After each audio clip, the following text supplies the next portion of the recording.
Hi, welcome in. My name is Ro. I'm a project manager turned content creator, and on this channel, you get to hang out with your online big sister for honest advice, life guidance, and more. And in today's video, I would like to show you my brand new Notion template. It is called the Household Dashboard, and it is meant for you and other people living in your house to manage everything going on. This ranges from keeping track of your contacts, your grocery lists, your finances, your mutual projects, your meal planning. Everything is included in this template. I'm selling this full template on my shop, linked in the description box down below. I have also separated the finance dashboard to be a standalone template in case you just want to get that part of the dashboard. That one is also linked on my shop, so don't hesitate to check that one out. And without further ado, let's actually hop into Notion so that I can show you around. So welcome to the household dashboard. Once you open this template, you're going to start out at your household dashboard. The purpose of this dashboard is to provide you with an overview of your most important information in a single glance. What you might notice is that every single page starts with a page guide. You can actually delete this block if you've been using the template for a while and you know where to find anything, but every single page has a little written guide that can accompany the video that you're watching right now. It hopefully helps you make sense of what you're seeing in the template, as I know that sometimes when you get a template through a video, you might not remember everything that was said during the tour. Once you've read the page guide, you can go into the context menu over here and you can just delete the block if you no longer need it. Then we're actually getting into the building blocks of this template. Every single page will start with a little header, which contains your menu to navigate in between the pages. You can immediately see that this template is built up of your home dashboard, a projects dashboard, a people dashboard, your food dashboard, your notes, and your financial dashboard. I'm going to go over all of them one by one to explain you what you can see on the pages and where you can add information, where you can store information, and how it is all linked together. We are going to start with everything that you can find on the home dashboard. I always like to add a clock to my dashboards, not even because I necessarily see the time here because I actually check it here, but just because it gives you that dashboard feeling and it immediately gives you that feeling of like, this is my homepage of my Notion setup. Then right underneath the clock, you'll have a section that is called pinned pages. Right now, this is completely empty, but this is fully up to you to decide what you want to add here. You can either link to external pages of maybe your calendar or other things that you use on a daily basis, or you can link to other Notion pages within your setup. If you are using Notion both privately and for managing your household, this can be useful to add a quick link to your private dashboard as well. Right below that, you can find the foundations of this Notion. To keep my Notion templates as tidy as possible, I always make sure to keep the core pages and the core databases in one single place. This makes it easy for you to always find the source of your information, making that if you want to make any adjustments or if you're trying to find specific information, you can always navigate to either one of these two. The core pages actually correspond to those pages that you see at the top menu. So basically, if you click here, you would end up at the same page as if you click here. This way, you just actually have those core pages in one single place. Then the core databases are basically all the databases that built up the information in this template. So this template does come with quite some databases. It comes with a project database that is directly linked to your task database, so you can actually link tasks to your project database. It comes with a work schedule allowing you to add your work shifts or maybe school shifts of your kids. Then you have a country database, a city database, a location database, and a people database. The country database is pre-populated, so it contains all the countries, including all their flags, etc. in the world. But the cities and the location database is for you to fill, which you can then link together to make sure that you can store what cities you visited in a certain country or what locations you visited in a certain city. This is specifically handy if you're planning trips or if you want to save certain locations to certain people. Then your people database, it kind of speaks for itself. It's just your digital contact book, but it is a bit more extensive than your average contact book on your phone,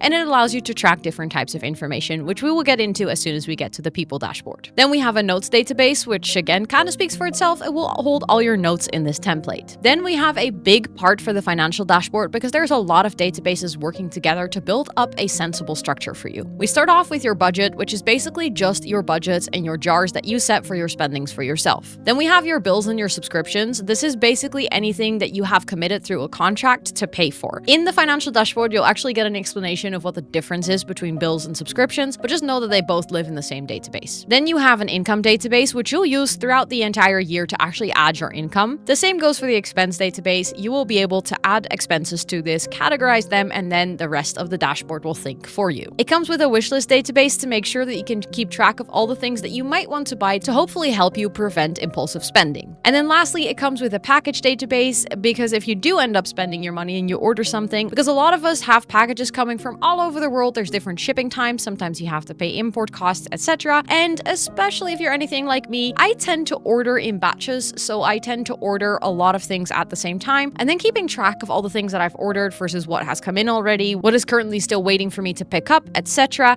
Therefore, I decided to make a package database for myself and for you to be able to stay on top of all of my packages. And then lastly, we have the food part of this template, which consists of your recipe database and your meal planner. So now that you understand all the building blocks in this template, let's actually get back to that dashboard. So your home dashboard, like I said, is primarily meant for you to be able to get your most important information at a quick glance. That means that there's an overview of all your packages that are arriving in the coming next 7 days. There is a list of all the upcoming birthdays in the coming next 7 days. Unfortunately, because I'm using formulas to calculate someone's birthday, if it's actually someone's birthday on that specific day, it will already move to the next year because of the formula basically saying, hey, it's actually this person's date. I'm gonna calculate for the next year. So you will be able to see upcoming birthdays, but as soon as the day is actually there, you're gonna have to still remember to wish that person a happy birthday. Then in the middle, you actually have an overview of your tasks, both in a today view and a week view. This is perfect if you have multiple household projects or if you are dividing your household tasks and you want to keep track of who is gonna do what. I expect the project part to be a bit heavier, more important in this household template. However, I still wanted to make sure to keep the task part as well, because sometimes it is very useful to split up a project in separate tasks, and this way you can keep track of who is doing them when, etc. Then right below that, we actually have what I call the household planning, and this is the planning of all the projects. So this template actually comes with a bunch of projects, which I'll show you over here. So you can either schedule a new trip. This is if you're gonna travel either by yourself, with your partner, or with the whole family. The second one is a household project, which is basically anything from renovating something, doing maybe spring cleaning, maybe actually moving, like basically any project that is related to your living space and that you want to plan out a bit more and work on a bit more structure. Then the next one is a date, because I know that especially if you enjoy going on a bit more elaborate dates and you like to go do things, you often get tickets, you have entry times, but also if you have a family with kids, sometimes it's useful to know when your dates are so that you maybe can schedule a babysitter, etc. So this way you can also add your dates to the calendar. And then I've created one that is just called Other Project, which is basically for any other project that you might want to add to this database. Currently, the default template is set to the empty one, so that every single time that you create a new project, you get to pick yourself which one makes the most sense, because I felt like there was not really a default version of this project because it's going to be so flexible to whatever you want to track in this database. Hopefully, by adding everything in a shared calendar, everyone in the household will be up to date on what is happening when. Then on the right-hand side of that, right below my camera, we have the quick actions. I wanted to make sure that there is a button to add something to almost every database in this template. You can add a new task, a new project, a new person, a new package, a new recipe, or a new note. And if you wanted to, of course, you can always create more buttons in this quick action section if you realize that there are certain things that you find yourself adding a lot. Then right below that, you have a little overview that says overdue. These are basically all your tasks that have a due date that was before today, but you haven't completed yet. So the status is not completed. It is either to do or in progress. And that way you can also keep track of things that might be overdue that you still want to pick up. And then there's a little extra section, which is deadline approaching. This is mostly interesting if you're planning projects with deadlines. Let's say that you're doing a big house remodel and you have to have something done before maybe someone comes to paint the walls. You can actually keep track of all of the tasks that have an approaching deadline so that you can make sure to schedule them. And then lastly on this page at the bottom, I have the work schedule and the meal plan. This is both a week overview because I personally think that it makes the most sense to keep track of these things on a weekly basis. If you don't agree with this, of course, you can always change this database to also be a month view. But with your work and school schedule, you can actually add one, and then you can add a person. You can say household member 1, 2, 3. You can add as many as you want. You can even give them names, etc. And then you can, in here, you can select an end date and an end time so that it actually includes the times and stuff. And then there's one with a work shift. However, the database also comes with a school shift one. So kind of depending on what you want to log here, you could also set the default to empty and then pick it as soon as you make a new card in here. But hopefully this allows you to keep track of everyone's work and school schedule so that if you actually want to schedule things, you know when people are going to be home. And then secondly, we have the meal plan, which is something that I'm very excited about. And this is actually not something that is implemented in any of my prior templates, So this is a fully new structure that I built for this template specifically, and it is a way to plan out your meals for the whole week. This isn't even necessary to do like actual meal prep, but even if you want to do your groceries in the weekend and you want to like plan a week in advance, or if you just want to keep track of what you plan on making every single day and maybe who is going to prepare the food, this is going to come in super clutch. If you click on here, you can actually see that it automatically creates a new meal. You can select what meal type you want. I have given them numbers so that in the calendar itself, it will actually organize it basically by breakfast, lunch, dinner, snack, and drinks as well, so that you'll see it in a logical order. And then you can even link a recipe here. So if you've added recipes to your recipe collection, you can quickly add it here. So if you are in fact preparing for maybe cooking that recipe or doing the groceries or anything, you can quickly click through to the relevant recipe to get all the ingredients and preparation instructions. This is what it might look like on your actual week view. So you'll see new meal, let's pretend that says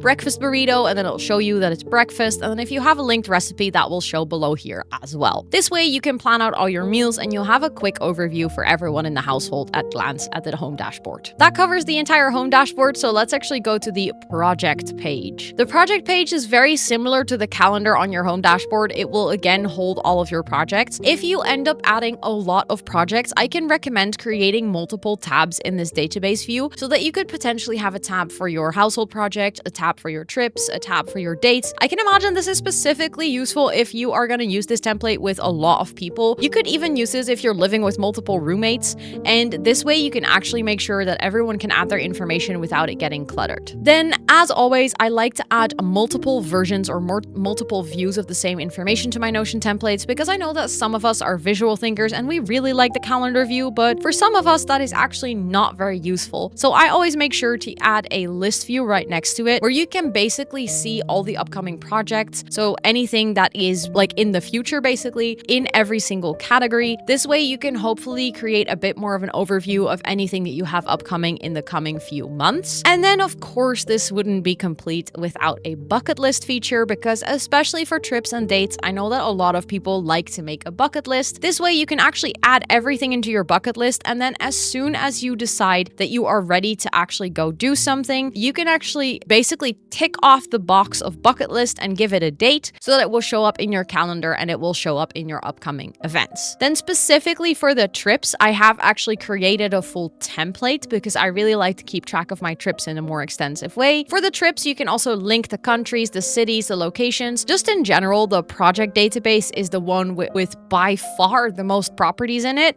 That's why I also hide the properties that are not always relevant, but make sure to click it open so that you can actually link the countries, that you can link the cities that you would still have to create. You can link any relevant locations. You can give your trip a rating. You can even add your flight tickets or maybe tickets that you booked for sightseeing on that trip. Everything can be linked here. You can also keep track of the total cost of this trip if you want to, so that you can get a better grip on how much money you spend when you're traveling. You can add people that are related to this, so maybe not all your household members are coming. And you can save it as a memory, which is also a new feature that I've added to this template. So let's say that you've had this amazing trip and you really want to be able to find this quickly again. Then by saving it as a memory, you can then create for yourself. And I haven't set this up because I felt like maybe this isn't relevant for everyone, but you can create a little memory album for yourself. So if you have very memorable dates, very memorable household projects, or very memorable trips,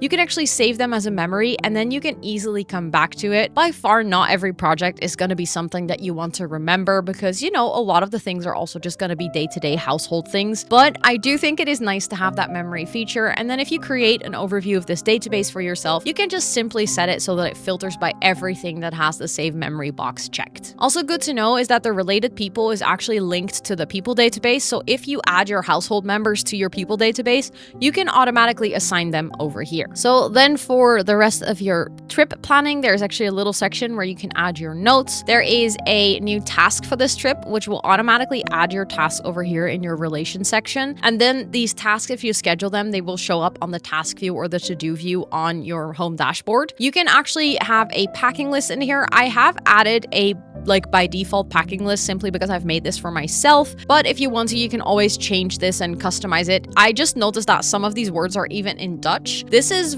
very much because I'm natively a Dutch speaker, and sometimes my brain will just write something in Dutch not even realizing that that's not an English word. So if you do find things in here that are in Dutch, forgive me. I hope that you can still use this as inspiration for your packing list. Then going back to the trips page, you can actually schedule all of the things that you need to know about your travel in here. So you can say from where you're traveling and to what your destination is, what the route is. So if you have any transfers, then you can write your departure time, arrival time, the company that you're traveling with, and maybe your booking number. I would highly suggest once you've filled this in to take a screenshot for yourself and have it somewhere in your camera roll, because that way you will always have the most accurate travel information with you on your phone without needing an online connection. Then there is a section that is called places to visit. This is basically linked to the locations database. So if you want to actually add a place here where you have already scheduled a visit, so let's say that you already booked tickets to go see the zoo, you can add it in the planned visit section. But then there might be one where you say, hey, I haven't planned a visit here, but I might want to go to the zoo. You can actually add it in the planned visit unticked section. The nice thing here is that you can keep track of places that you visited, but also places that you want to visit. So it serves a purpose in basically keeping documentation of your trip and maybe for future reference, seeing where you stayed, where you ate, etc. But at the same time, it also allows you to plan your trip up front. And then lastly, there is a little budget tab. This budget tab is not linked to the financial dashboard. I would like you to know that. This is just a budget tracker for your specific trip, but it allows you to add a quick description, the amount, and maybe add a category. You can set up your own categories for maybe like stay, food, leisure, etc. And that way, in the end, you can go over here and then say calculate, and you can do sum, and it will create the total amount spent on this trip. And then you can, in the end, if your trip is completed, you can actually add that here in the total cost field. That way, over time, you can compare how expensive your trips were. For the household properties, I have also made, for the household project, I have actually also made a little template. Again, there is a budget tab, which allows you to keep track of everything, like all the spendings related to this budget, related to this project. There is a notes tab, which quickly allows you to just write things down. And then there is a planning, which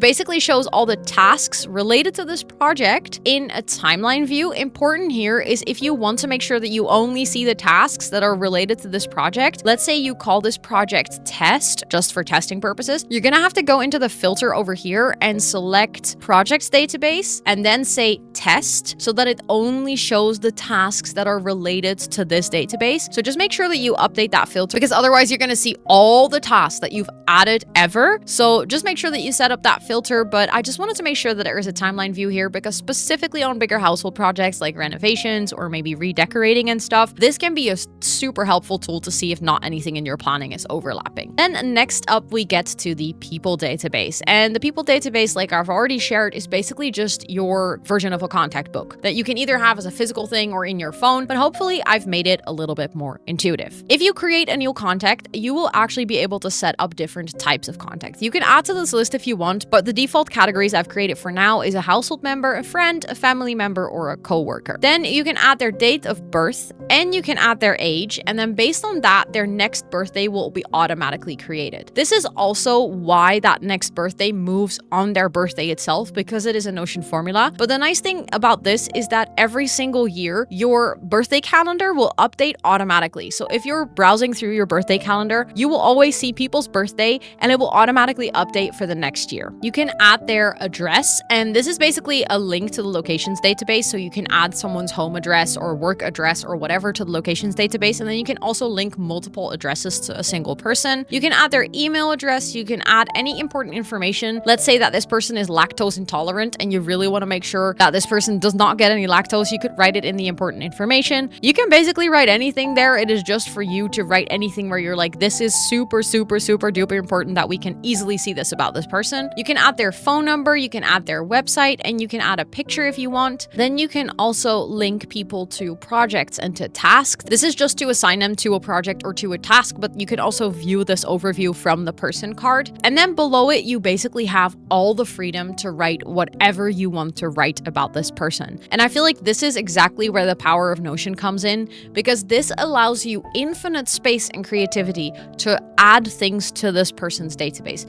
You can start collecting pictures, you can start adding memories that you've made with them, you can add whatever information you deem relevant to add about this person, and you can keep track of it. The reason that I made a separation between the types of contacts is because that way you get an overview on the people dashboard of your household members, so everyone that is actually living in your house, and your actual address book with all of your friends, your family, and your coworkers all separated. This hopefully makes it a little bit more intuitive to find people in your setup and to more easily be able to contact them. Then of course we have the birthday calendar over here, which allows you to quickly see everyone's birthday. Then moving on to the next page, we are going to go to the foods page, which again is a fully new page in any of my Notion templates, so I'm very excited to have this in my collection of templates now, and that is your meal planner and your recipe book. This meal planner is basically the exact same thing as you already saw on the home dashboard, so I'm not going to explain it again, but the recipe book is shown here as well, and I have two different views of the recipe book, although they are pulling from the same database. I have a recipe book here on the side that says favorites, not yet made, and all. I have very purposefully put this right next to the meal planner so that when you are deciding what you want to make, you can decide whether you want to make something that you love, whether you want to make something that you've not yet made before, or whether you just want to see your entire recipe book and just browse through. However, if you want to see a different view, I also have made the recipe book view per basically meal type, so breakfast, lunch, dinner, snacks, and drinks. And you could, of course, if you wanted to, continue to build on this and add more filters as you see fit. Because on the recipe itself, I have also added a field which currently, this is just as like an example, only has Asian kitchen in here, but you can add any kitchen that you like to this template so that you can start sorting by different cultural backgrounds, or you could even add more fields like this if you want to even specify your recipes more. You can add a URL to the recipe if it's an online recipe. You can also add a picture if it comes from a cookbook. You can also add it to your meal planner from the recipe card. I probably wouldn't suggest that you do that, because if you link it from the calendar view in the meal planner, it will already show up here. But the fun thing is there is a little roll-up property that will show you how many times you've actually had this meal. So if you schedule this and if you actually link your recipes in the meal planner, this will go up and it will tell you how many times you've actually ate this. And then lastly, you can give it a rating, which is basically which determines whether you've made something or not. You can say not yet made, you can give it 1 to 5 stars, and then a heart, which is basically your favorite recipes. It also has a space for adding an ingredient list and preparation instructions, and I have very purposefully put the ingredient list in a call out, because what that allows you to do is you can actually click on the call out and then press Ctrl+C on your keyboard, and then if you're making a grocery list, then all you have to do is just create a new note and basically just copy paste the ingredient list, and then you have your grocery list, which hopefully will speed up your grocery list making. That is everything you need to know about the foods page, so let's move on to the notes page. I tried to keep the notes page as simple and as straightforward as possible, because I feel like especially if you start taking a lot of notes, this page can already get pretty cluttered. I've tried to keep it smart though, so that you can easily find the information that you're looking for. There is one notes category which is called important info, and this is for all those notes that you want to bookmark. For all those notes where you're like, oh, this is a piece of information that I need to refer to on a regular basis. Let's say it is your rental contract and you want to make sure that you can find it at all times because you need to refer to it because you have a dispute with your landlord. Let's hope you don't, but let's say that's the case. Then it might be nice to actually have your important info over here so you don't constantly have to go look for all the info. It's always ready at your fingertips. Then the next one is just grocery lists, because we all make a lot of them, but I feel like it is actually useful to have them in a separate category, because then every once in a while you can just also clean out this category and delete all of the notes here. On top of that, the upside of using Notion for making your grocery list is the fact that you can actually view it on your phone, and that other household members can view it as well, so they can add things to the grocery list, even maybe building up the grocery list over a week time as a collaboration, so that when you go to the supermarket, people have added what they want you to buy. And then there are 4 categories for now, but you can always add more that have their own like category 1, category 2 name. If you click on these, they're obviously empty, but if you want to change the name of this, you can just right click it and then rename them. Then the important thing that you would have to know is that currently on this card in the category, it is named category 2, so you would have to rename this to the same thing. Then the filter should just continue to work. The filter should automatically change in name and continue to display that over here as well. But that way you can set up your own category of notes. And then we have already arrived at the very final page of this template. But I would say that this is the most extensive page, and that is also why I'm gonna publish this as a separate template, because I can imagine that this might be useful for so many more people, even outside of all the household features. I have made financial templates before, but I feel like they were never as in-depth and as useful as this one. So let me walk you through it so that you know what you can expect. When you get to this page, I would recommend everyone to start with this first one, which is set up your budget. If you get here, I have made a 6-step plan to help you figure out how to budget your expenses, your income, etc. It will walk you through all of the steps one by one so that you don't need to feel overwhelmed in the process. If you see step 1, basically what I tell you to do is just get a grip on your subscriptions and your bills. I tell you what the difference is, and then I just give you the table where you can actually fill in all of your bills and all of your subscriptions. Once you've done that, you start to create categories. I've created a bunch of default categories, which actually make sense if you look at expenses, but you can add a bunch more over here. Just be mindful that the whole template is set up based on these default categories. So the more that you create, the more that you're going to have to manually add to the things in the rest of the dashboard. If you know how Notion works, that is completely fine.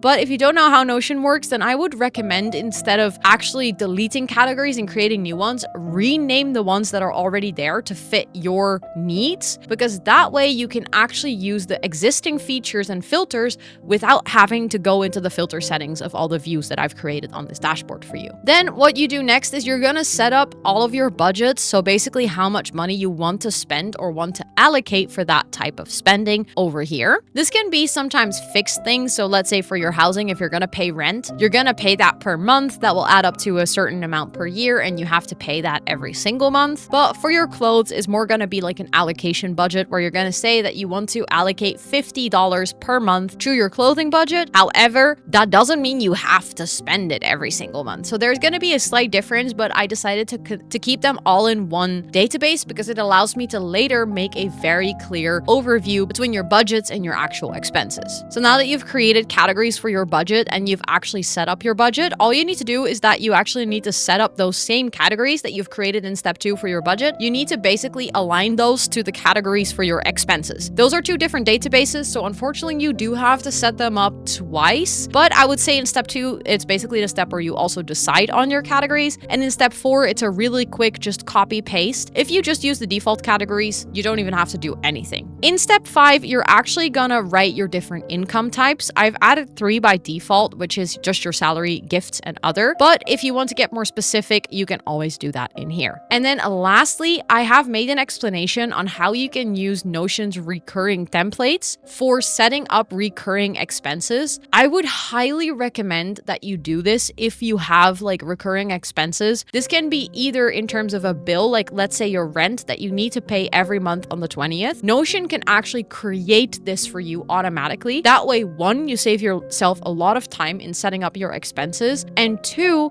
it becomes a way to track for you if you've already paid your bill. Because if you set up the template in a way that it creates the expense with a status of expected or not done, then you will be able to see that that bill may be not paid yet and that you still have to do that, or you can tick it off and say, I've actually paid this bill. By setting this up once, you do your future self a huge favor, because you can basically take all that information that you're trying to store in your head about managing your finances and put it to paper. Then Notion will start to think for you and help you keep on track of all of your bills that you need to pay, all of your recurring expenses, and all of your budgeted expenses. Once you've completed all of this, you can, if you want, even delete this page. You no longer need it. It doesn't delete any of the databases. It basically just deletes the views that I've created for you. But if you want to, you also can leave it here, or you can just drag this all the way to the bottom of the page. Then from here, you can just start to use the template. This will look different for everyone. Some people really like to log their expenses and income every single day. Some people like to schedule it every once a week. Some people do this every month. Some people even do this every quarter. It really comes down to your personal preference. But as soon as you start logging, what you're going to do here is you're going to log your income and expenses in the first box. I've created different months so that you can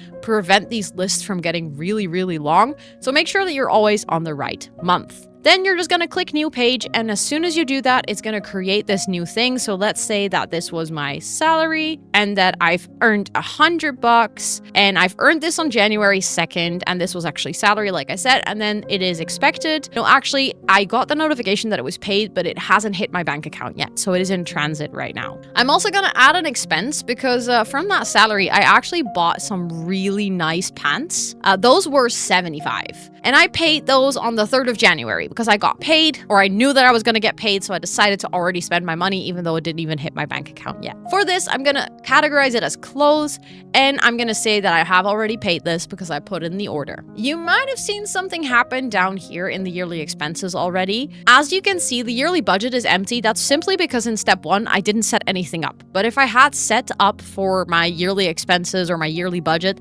then I'm allowed to spend 1K on clothes in the entire year.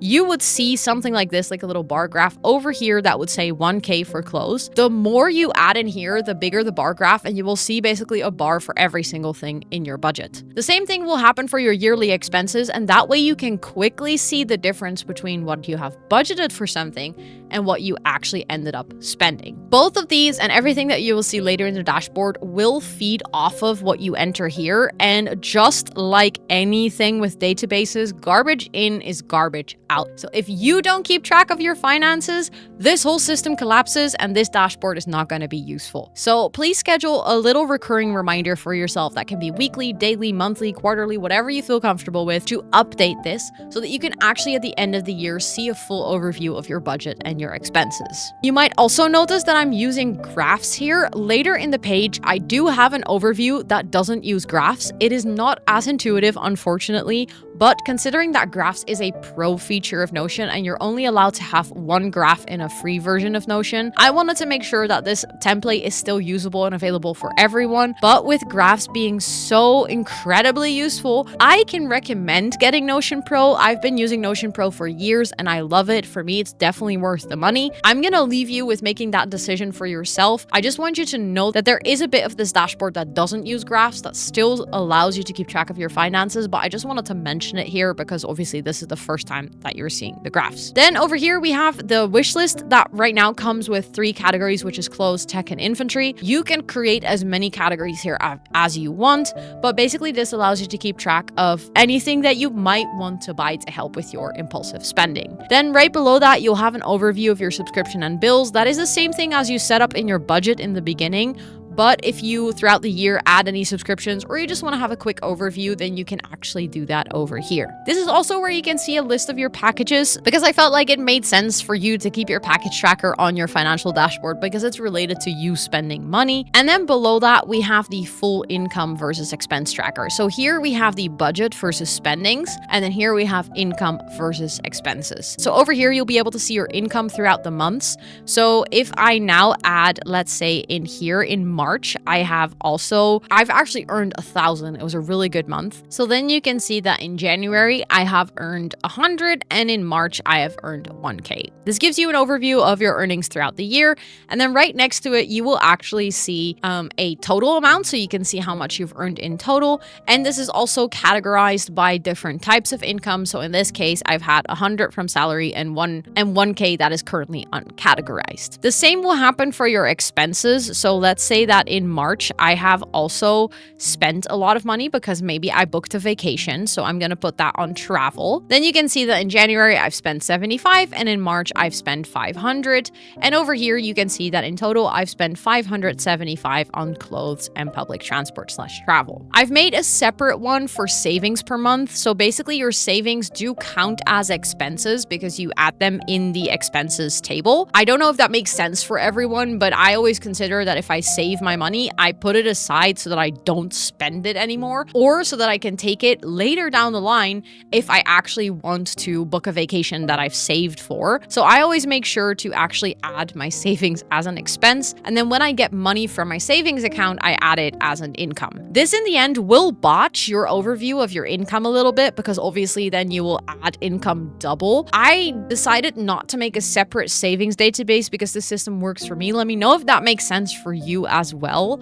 You can also decide to not add it as an additional income as soon as you've put it away as a saving. Just accept that that is like your expense and that it's set aside as a saving and that you're not going to spend it. That depends on how you handle your savings, I would say. But basically, that also has its own graph, so you can add things in your expense database as a saving, and then it will show up here over the course of a year, and you can see how much you've saved in total. Then, like I said, I have also built a version that works for if you don't have graphs. The unfortunate thing in Notion is that it continuously always expands all the categories, which makes this overview look a little bit wild, but don't worry, it isn't as wild as it sounds. Let me show you what it looks like after I have collapsed all of these categories, because like I said, it's kind of annoying that Notion always opens all of them. But basically what you can see here is you can see your budget per category and your expenses per category. So here what you could do is you could open this. This is the budget that you've set up in step 1. So let's say that in a yearly cost, you say that you want to spend 1K. That is also what will show up in this graph over here. And then you can go over here and extend this, and you can see, oh, I've spent 75 on clothes, and then it will show you the sum at the bottom.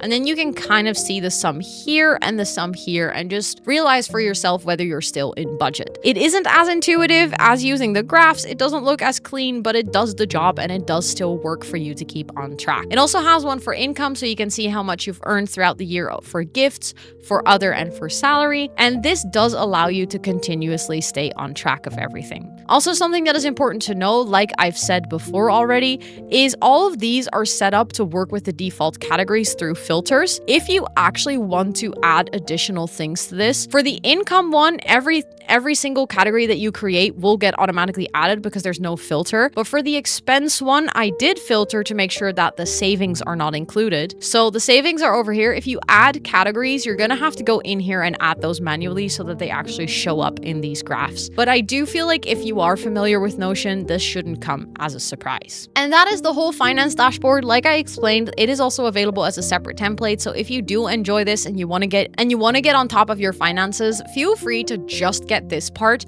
But if you want to get the entire household dashboard with everything included, please make sure to check out my shop in the description box down below. I have a bunch more Notion templates, including a simple Notion setup for your private life and a full life management dashboard that could go very adjacent to this household dashboard, where you can also manage your private life.